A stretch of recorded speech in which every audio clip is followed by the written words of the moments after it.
Algebra 3.8, Properties of Equality. We start with the definition of what an equation is.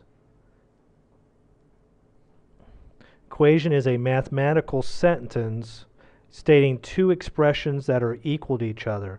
So sentences, maybe put a 2 in front of that, two sentences that are equal.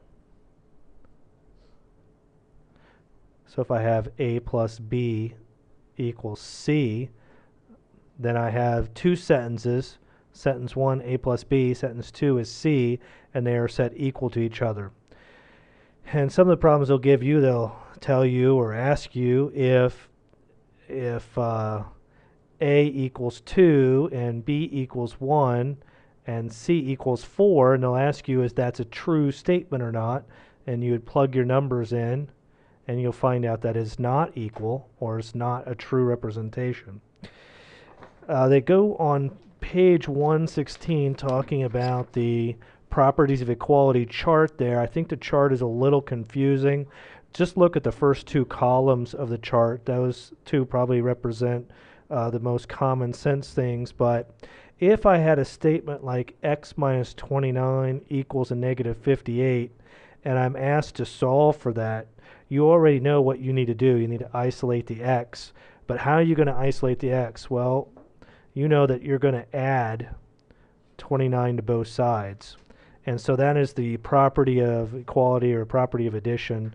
If I add, if I subtract, it's obviously subtraction of its multiplication, so forth.